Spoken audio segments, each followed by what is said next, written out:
हाँ जी, good morning students.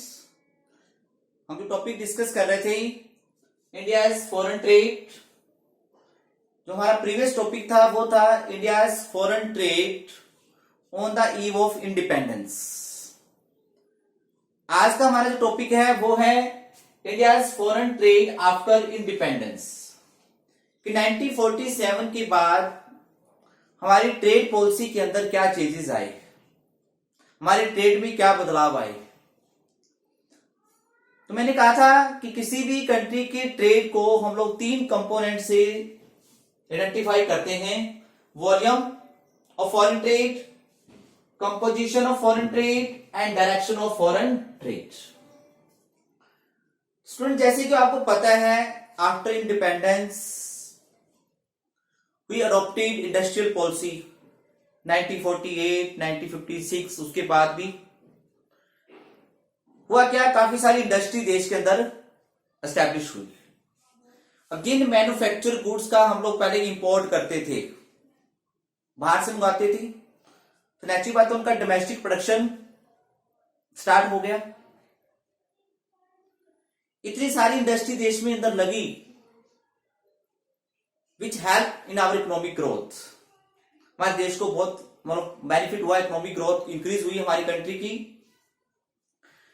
तो जिसकी वजह से क्या हुआ, जो हमारा वॉल्यूम थी फॉरेन ट्रेड की, जो फर्स्ट प्लान के अंदर मैंने आपको बताया था 6760 करोड़ थी। 12th प्लान यानी जो हमने 5 ईयर प्लान स्टार्ट किया, पता होगा आपको, we have already completed 12 5 year plans. तो 12th प्लान के अंदर हमारे जो फॉरेन ट्रेड की वॉल्यूम थी वो अप्रोक्सीमेट 2,20,000 करोड़ तक पहुंच गई। यानी टोटल एक्सपोर्ट प्लस इंपोर्ट मिलाकर बात कर रहा हूं मैं। देखो 90 तक, 1951 से लेकर 1990 तक नेचुरल बात है हमारा ट्रेड इंक्रीज हुआ, वॉल्यूम भी इंक्रीज हुई, लेकिन जो परसेंटेज की बात करते हैं टोटल इंटरनेशनल ट्रेड के अंदर, जो हम इंटरनेशनल ट्रेड को अगर हम लोग देखें तो उसके अंदर हमारा परसेंटेज पहले कम हुआ।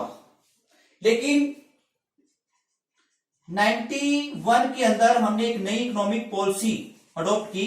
हम आगे इसको नेक्स्ट लेसन में रीड करेंगे। न्यू इकोनॉमिक पॉलिसी 91 के अंदर अडॉप्ट करने के बाद हमारा इंटरनेशनल ट्रेड काफी इंक्रीज हुआ, हमारे एक्सपोर्ट काफी इंक्रीज हुए, जिसका रिजल्ट क्या आया कि आज पूरे वर्ल्ड का जितना भी ट्रेड होता है उसके अंदर इंडिया का कंट्रीब्यूशन कितना है, 2% है, जो एक सिग्निफिकेंट है, बहुत अच्छा माना जाता है। तो यानी आप देख सकते हो फर्स्ट प्लान के अंदर 6,760 करोड़ और अब 2,20,000 करोड़। तो कितने गुना, कितना टाइम्स मल्टीप्लाई हमारा इंटरनेशनल ट्रेड हुआ है। फिर हम बात करते हैं कंपोजिशंस की। पहले हमने देखा कि मोस्टली हम लोग प्राइमरी गुड्स का, एग्रीकल्चर आउटपुट का एक्सपोर्ट करते थे, लेकिन after independence there was decline in percentage share of agriculture goods item. Agriculture goods के एक्सपोर्ट में कमी आ गई। क्यों?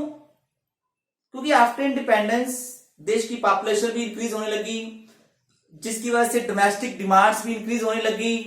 प्लस अब जैसे कॉटन हम लोग पहले एक्सपोर्ट करते थे, अब देश के अंदर ही टेक्सटाइल मिल काफी सारी खुल गई,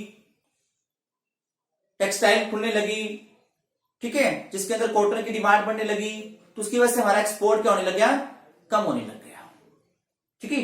मतलब तो domestic demand plus because of domestic industries, उनके लिए रॉ मटेरियल चाहिए था, तो एग्रीकल्चर गुड्स के मतलब एक्सपोर्ट कम होने लग गया। Decline in percentage share of conventional item,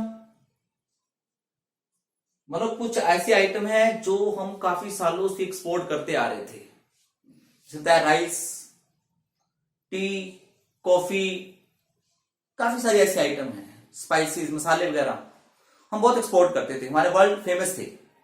क्योंकि आफ्टर इंडिपेंडेंस मैंने बात की, इसकी डोमेस्टिक डिमांड बढ़ गई, तो इसका जो परसेंटेज शेयर की बात कर रहा हूं मैं, कम हो गया।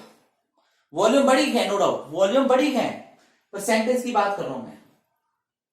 परसेंटेज कम हो गया लेकिन वॉल्यूम बढ़ी। Increase in percentage share of manufacture goods. देखो स्टूडेंट्स, हमने पढ़ा on the eve of independence, हम मैन्युफैक्चर गुड्स को पहले क्या करते थे, इंपोर्ट करते थे, लेकिन अब हम लोग इसको एक्सपोर्ट करने लगे। काफी सारी ज्वेलरी आइटम होती है, हम गोल्ड बाहर से इंपोर्ट करते हैं, उन्हीं से ज्वेलरी बनाकर हम लोग अदर कंट्री को एक्सपोर्ट करते हैं। IT product, India IT product के अंदर वर्ल्ड फेमस है। कंप्यूटर बनाने के अंदर हम सारे वर्ल्ड को एक्सपोर्ट करते हैं। क्लॉथ, हम सारे वर्ल्ड को रेडीमेड क्लॉथ एक्सपोर्ट करते हैं। तो ऐसे काफी सारे प्रोडक्ट हैं हम लोग जो एक्सपोर्ट करते हैं। इंपोर्ट भी हम लोग काफी बढ़ गया, जैसे ऑयल है, पेट्रोलियम प्रोडक्ट हैं, हम बाहर से बहुत ज्यादा इंपोर्ट करते हैं। तो इंटरनेशनल ट्रेड यानी मैन्युफैक्चर गुड्स का परसेंटेज शेयर बढ़ने लग गया। तो these are the changes after independence in composition of foreign trade. अब डायरेक्शन की बात करते हैं, तो हमारे फॉरेन ट्रेड की डायरेक्शन बिल्कुल चेंज हो गई। आप देखा कि पहले हमारा लीडिंग पार्टनर कौन था, leading partner in international trade वो इंग्लैंड था, क्रॉस। अब हमारे जो लीडिंग पार्टनर हो गए इंटरनेशनल ट्रेड के अंदर वो हो गए यूएई, यूनाइटेड अरब अमीरात, यूएसए, चाइना, सिंगापुर, यूके यानी जापान, बेल्जियम, स्विट्जरलैंड, दक्षिण कोरिया, ये हमारे ट्रेडिंग पार्टनर हो गए। मानो आज इंडिया पूरे यूरोपियन कंट्री के साथ ट्रेड कर रहा है। यूएसए के साथ हमारा ट्रेड सरप्लस है, अमेरिका के साथ, बट चाइना के साथ हमारा ट्रेड डेफिसिट है, क्योंकि चाइना से हम लोग इंपोर्ट ज्यादा करते हैं और एक्सपोर्ट कम होता है। यूएई से हम लोग तेल लेते हैं, ऑयल, पेट्रोलियम, और उनको फूड प्रोडक्ट प्रोवाइड करवाते हैं। ऐसे अदर कंट्री के साथ हैं। जापान हमारा बहुत बड़ा ट्रेडिंग पार्टनर है, बहुत हेल्प करते हैं इंडिया की। You can see that there was change in direction of foreign trade. Excellent.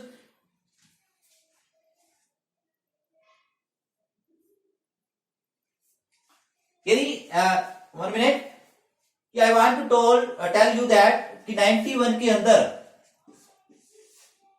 जो हमारी पॉलिसी हमने अडॉप्ट की थी, globalization, LPG, liberalization, privatization and globalization, यानी हमने अपनी इकोनॉमी को ग्लोबलाइज किया, जिसका रिजल्ट क्या आया कि चाइना अपने काफी सारे प्रोडक्ट इंडिया को एक्सपोर्ट कर रहा है, इंडिया को भेज रहा है।